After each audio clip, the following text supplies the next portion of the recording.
ഫിലിപ്പോസ് പഠിക്കലിനോടൊക്കെ എനിക്ക് ചോദിക്കാനുള്ളത്, മദ്യം കഴിച്ചാലുള്ള ഒരു ഗുണം പറ. മനുഷ്യ ശരീരത്തിന് കിട്ടുന്ന ഒരു ഗുണം പ്രഖ്യാപിക്കുക. മദ്യം കഴിച്ചാൽ ഈ മദ്യം വീട്ടിലെത്തുമ്പോ വീട്ടിലാണ് ദുരന്തങ്ങൾ ഉണ്ടാവുന്നത്. ആർക്കെങ്കിലും പറയാൻ സാധിക്കുമോ വീട്ടിലിരിക്കുന്ന സ്ത്രീകള് സ്വീകരിക്കുമെന്ന്?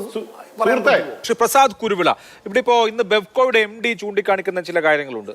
ഒന്ന്, എല്ലാ കാര്യങ്ങളും ഇപ്പോൾ ഓൺലൈനിൽ കിട്ടും. നമുക്ക് മരുന്ന് ഓൺലൈൻ ഫാർമസികളിലൂടെ വാങ്ങാം, നമുക്ക് എന്ത് വേണമെങ്കിലും വാങ്ങാം. മീൻ വാങ്ങാം, മീറ്റ് വാങ്ങാം, പച്ചക്കറി വാങ്ങാം, ഇലക്ട്രോണിക്സ് ഉപകരണങ്ങൾ വാങ്ങാം. പിന്നെ മദ്യം മാത്രം ഈ എല്ലാവരും ആ ഔട്ട്ലെറ്റുകളിൽ തന്നെ പോയി വാങ്ങണമെന്ന് നിർബന്ധം പിടിക്കുന്നതിന്റെ യുക്തി എന്തെന്ന് ബെവ്കോ MD ചോദിക്കുന്നു. ഒന്നാമത്തെ കാര്യം. രണ്ടാമത്തേത്, ഇത് വീട്ടിലെത്തുന്നു എന്നുള്ളത് കൊണ്ട് കുഴപ്പമുണ്ട് എന്ന് പറയുന്നതിൽ കാര്യമില്ല എന്ന് അവർ ചൂണ്ടിക്കാണിക്കുന്നു. കാരണം ഔട്ട്ലെറ്റിൽ പോയാലും വാങ്ങിച്ചു കൊണ്ടുവരുന്നത് വീട്ടിലാണ്, വീട്ടിലിരുന്നാണ് മദ്യപിക്കുന്നത്. അതുകൊണ്ട് വീട്ടിലേക്ക് മദ്യം എത്തുന്നു എന്നുള്ളത് എന്തോ ഒരു വലിയ പുതിയ കാര്യമല്ല എന്ന് പറയുന്നു. എങ്ങനെ പ്രതികരിക്കുന്നു?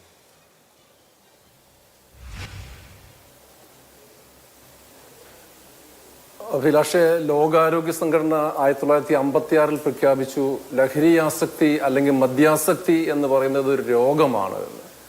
മറ്റേതൊരു രോഗം പോലെയും പരിഗണിക്കേണ്ടതും ചികിത്സ ആവശ്യമായതുമായ രോഗാവസ്ഥയാണ് ലഹരിയാസക്തി എന്ന് ലോകാരോഗ്യ സംഘടന 1956 പ്രഖ്യാപിച്ചു.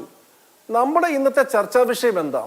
വീടുകളിലേക്ക് ഡോർ ഡെലിവറി ചെയ്യുന്നു മദ്യം. നമുക്കറിയാം, സ്വന്തം വീട്ടിൽ പോലും സുരക്ഷിതമല്ലാത്ത ഒരു കാലയളവിലാണ് നാം ഇപ്പോൾ അധിവസിക്കുന്നത്. സ്വന്തം അപ്പനെ മദ്യപിച്ചെത്തുന്ന മകൻ, മയക്കുമരുന്നടിച്ചെത്തുന്ന മകൻ, വെട്ടുകുത്തിയുണ്ട് ഓടിച്ചിട്ട് വെട്ടുന്ന സംഭവ വികാസം നമ്മൾ തിരുവനന്തപുരത്ത് കണ്ടു. ഇവിടെ നമ്മുടെ കോട്ടയം ജില്ലയിലെ പള്ളിക്കത്തോട്ട് നൊന്തു പ്രസവിച്ച അമ്മേനെ വിറക് വെട്ടുന്ന കത്തി ഉപയോഗിച്ച് മാരകമായി വെട്ടി മുറിവേൽപ്പിച്ച് കൊലപ്പെടുത്തിയ സംഭവമുണ്ട്. നമ്മുടെ റോഡുകളിൽ നോക്കിയാൽ നമ്മുടെ കേരള സംസ്ഥാനത്തിന്റെ ചരിത്രത്തിൽ ആദ്യമായി ഇത്രയധികം വാഹനങ്ങൾ അപകടങ്ങൾ ഉണ്ടാക്കിയ കാലഘട്ടം. വണ്ടി ഓടിച്ചു പോയാൽ ഒരാള് മദ്യപിക്കണമെന്ന് തോന്നുമ്പോ ബാറിൽ പോയി ഇരുന്ന് മദ്യപിച്ച് നടക്കുമ്പോ ഒരു 4 പെഗ് അടിച്ച് പിന്നെ വണ്ടി ഓടിച്ച് തിരിച്ചു വരുമ്പോ അപകടം ഉണ്ടായേക്കാം. ഇതിപ്പോ വീട്ടിൽ തന്നെ ഇരുന്ന് മദ്യപിക്കുകയാണെങ്കിൽ കാർ എടുത്ത് പുറത്തു പോകണ്ട, പുറത്തു പോയിട്ട് തിരിച്ചും വരണ്ട. അപ്പോ ഇതുപോലെയുള്ള കാര്യങ്ങൾ കുറയ്ക്കാൻ ഉപകരിക്കുമെന്ന് വിചാരിക്കുന്നവരുണ്ട്. പക്ഷേ ഈ മദ്യം വീട്ടിലെത്തുമ്പോ വീട്ടിലാണ് ദുരന്തങ്ങൾ ഉണ്ടാവുന്നത്. ആർക്കെങ്കിലും പറയാൻ സാധിക്കുമോ വീട്ടിലിരിക്കുന്ന സ്ത്രീകള് സ്വീകരിക്കുമെന്ന്? കാരണം കേരളത്തിലെ ഏറ്റവും മദ്യപന്റെ ഭാര്യയാണ്, മദ്യപന്റെ അമ്മയാണ്, മദ്യപന്റെ സഹോദരിയാണ് ഈ സഹനത്തിന്റെ ഏറ്റവും വലിയ പ്രതീകങ്ങൾ പറയുന്നത്. അവരൊരു കാരണവശാലും ഈ ഒരു സമീപനത്തോട് യോജിക്കുമെന്ന് എനിക്ക് തോന്നുന്നില്ല. ഞാൻ ഇവിടെ പറയുന്നത്, നിങ്ങൾ ഈ ഡിബേറ്റൊക്കെ നടത്തുമ്പോൾ, നമ്മുടെ ചാനലിൽ ഡിബേറ്റ് നടത്തുമ്പോൾ മദ്യത്തിന്റെ ദുരന്തവും അനുഭവിക്കുന്ന അവരുടെ ഭാര്യമാരെ, അവരുടെ സഹോദരങ്ങളെയൊക്കെ എങ്കിലും കൊണ്ടുവന്ന് അവർ പ്രതിനിധിയായിട്ട് ഇവിടെ കൊണ്ടുവന്ന് സംസാരിപ്പിച്ചാൽ ഒരൊറ്റ അക്ഷരം മദ്യത്തിന് അനുകൂലമായി ആരും സംസാരിക്കില്ല. അത്രയേറെ പീഡനങ്ങള്, അത്രയേറെ ദുരിതങ്ങൾ അനുഭവിക്കുന്ന ആളുകളാണ് മദ്യപന്റെ കുടുംബത്തില്. ഞാനൊരു കാര്യം ചോദിക്കട്ടെ, ഈ ഫിലിപ്പോസ് പഠിക്കലിനോടൊക്കെ എനിക്ക് ചോദിക്കാനുള്ളത്, മദ്യം കഴിച്ചാലുള്ള ഒരു ഗുണം പറ. മനുഷ്യ ശരീരത്തിന് കിട്ടുന്ന ഒരു ഗുണം പ്രഖ്യാപിക്കുക. മദ്യം കഴിച്ചാൽ ആടി ഏറ് കിട്ടിയ പട്ടിയെപ്പോലെ നടക്കാം, അല്ല ലക്ക് കിട്ടിയ വർത്താനം പറയാം, പുഷ്പവിമാനത്തിൽ പോകുന്നുള്ളൊരു തോന്നലുണ്ടാകാം എന്നുള്ളതല്ലാതെ ശരീരത്തിന് ലഭിക്കുന്ന ഒരു ഗുണം പറഞ്ഞാൽ. ഹലോ, താങ്കൾ ഒരിക്കലെങ്കിലും മദ്യപിച്ചിട്ടുണ്ടോ സുഹൃത്തെ? നിങ്ങൾ ഒരിക്കലെങ്കിലും മദ്യപിച്ചിട്ടുണ്ടോ? ഞാൻ മദ്യപിച്ചിട്ടില്ല. അപ്പൊ പിന്നെ നിങ്ങളോട് ഗുണം ചോദിക്കുന്ന ചോദ്യം ഇതായിരിക്കും, അല്ലല്ല, നിങ്ങൾ ഇതിന്റെ കാര്യങ്ങളെ കുറിച്ച് റിലാക്സേഷൻ. ഈ മദ്യത്തിന് ഞാൻ ചോദിക്കട്ടെ, ലോകാരോഗ്യ സംഘടനകളൊക്കെ പറയാൻ വർഷങ്ങളായിട്ട് ഏതെങ്കിലും രാജ്യത്ത് മദ്യവർജനം അല്ലെങ്കിൽ മദ്യനിരോധനം നടപ്പിലാക്കിയിട്ട് വിജയിച്ചിട്ടുണ്ടോ? അല്ല, ഞാൻ ചോദിക്കട്ടെ, നിങ്ങളെ എന്റെ പൊന്നു ചേട്ടാ,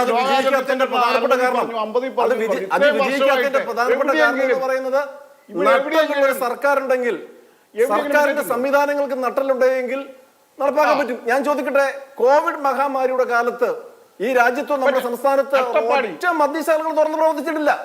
ഒരു മനുഷ്യനും ആസക്തി കൂടുതലായി കാണിച്ചില്ല. ഒരു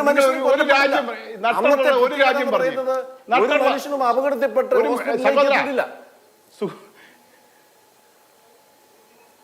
നിങ്ങളോടൊരു കാര്യം ചോദിക്കട്ടെ, ഈ നട്ടലുള്ള ഒരു ഭരണാധികാരിയുടെ പേര് നിങ്ങൾ പറഞ്ഞു ഏതെങ്കിലും രാജ്യത്തെ ഉണ്ടോ? ഗൾഫ് നാടുകളില്ലേ, അവിടെയൊക്കെ ഭയങ്കര നിയമം ഉണ്ടായിരുന്നില്ല, അവിടെ ഇല്ലേ വ്യാജമദ്യം? ഇപ്പൊ ഞാനൊരു രാഷ്ട്രീയ നട്ടലുള്ള ഒരാളുണ്ടായിരുന്നു എന്ന് ചോദിച്ചാൽ നമുക്ക് പറയാൻ പറ്റും, വ്യക്തമായിട്ട് പറയാൻ പറ്റും. 9 വർഷങ്ങൾക്ക് മുമ്പ് ഒരു നട്ടലുള്ള നേതാവ് കൂടി ഉണ്ടായിരുന്നു. ഉമ്മൻചാണ്ടി എന്ന അത്ഭുത പ്രതിഭാസം ഈ രാജ്യത്ത് 29 ബാറുകൾ ഒഴികെ മറ്റു ബാറുകളും മറ്റു മദ്യശാലകളും മുഴുവൻ അടച്ചുപൂട്ടിയ രാജ്യമായത്, അടച്ചുപൂട്ടിയ സംസ്ഥാനമായത്. അതാണ് ഒരു നട്ടലെന്ന് പറയുന്നത്. ഉമ്മൻചാണ്ടി ഈ രാജ്യത്ത് സമ്പൂർണ്ണ മദ്യനിരോധനം നടപ്പാക്കുന്നതിന്റെ ഭാഗമായിട്ട് അടച്ചുപൂട്ടിയില്ലേ? ഞാൻ ചോദിക്കുന്ന ഒരു കാര്യമുള്ളൂ, ഇടതുപക്ഷ ജനാധിപത്യം ഉണ്ട് 9.5 വർഷം ഇവിടെ എല്ലാവരും സംസാരിച്ചു. അവര് പ്രകടന പത്രിക ഇറക്കി പറഞ്ഞല്ലോ, നിലവിലുള്ള മദ്യത്തിൽ നിന്ന് ഒരു തുള്ളി മദ്യം കൂടുതൽ. ഇപ്പൊ ഘടകവിരുദ്ധമായ സമീപനം സ്വീകരിക്കുക. അപ്പൊ തെരഞ്ഞെടുപ്പ് പ്രകടന പത്രിക എന്ന് പറഞ്ഞാൽ തെരഞ്ഞെടുപ്പിനെ മാത്രം ലക്ഷ്യം വെച്ചുകൊണ്ട് മാത്രമാണ്, തെരഞ്ഞെടുപ്പിന് വേണ്ടി മാത്രമുള്ള പത്രികയാണ് തെരഞ്ഞെടുപ്പ് പ്രകടന പത്രിക. അതിനെ ഒരു അഭിനയ പത്രികയാണ്.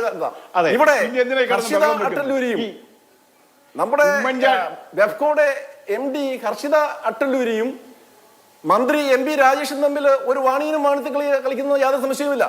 ഇന്നലെ മന്ത്രി പറഞ്ഞതല്ലേ അതിലേക്ക് വലിയ ആലോചനയൊന്നുമില്ല എന്ന്. പക്ഷെ ഇന്നും ഹർഷിത അട്ടല്ലൂര് പറയുകയാണ്, നട്ടലോടെ പറയുകയാണ്, ഞങ്ങൾ എല്ലാ അപേക്ഷയും കൊടുത്തിട്ടുണ്ട്, മന്ത്രിസഭ സർക്കാർ അനുവദിച്ചാൽ ഉടനെ ഞങ്ങൾ തുടങ്ങും, അതിനുള്ള ആപ്പുകൾ ശരിയാക്കി വെച്ചിരിക്കുക, ജനത്തിന്റെ ആപ്പ് വെച്ചിരിക്കുക. ശരി, അതുകൊണ്ട് ഇതൊരു വ്യാമോഹം മാത്രമാണ്. ശരി, അത് ജനത്തിന് വെച്ച ആപ്പാണ് മദ്യവിരുദ്ധ സമിതി പറയുന്നത്. ബെവ്കോയുടെ ആപ്ലിക്കേഷൻ ഇപ്പോ തയ്യാറാക്കിയിരിക്കുന്നത് മദ്യം ബുക്ക് ചെയ്ത് ഔട്ട്ലെറ്റിൽ പോയി വാങ്ങാനാണ്. ഓൺലൈൻ വഴി വിതരണം ചെയ്യണമെങ്കിൽ അതിന് സർക്കാരിന്റെ അനുമതി ആവശ്യമുണ്ട്. ഓൺലൈൻ വഴി വിതരണം ചെയ്യാനുള്ള ആപ്ലിക്കേഷൻ അല്ല, മറിച്ച് ബുക്ക് ചെയ്തിട്ട് ഔട്ട്ലെറ്റിൽ പോയി വാങ്ങിക്കാനുള്ള ആപ്ലിക്കേഷനാണ് തയ്യാറായിരിക്കുന്നത്.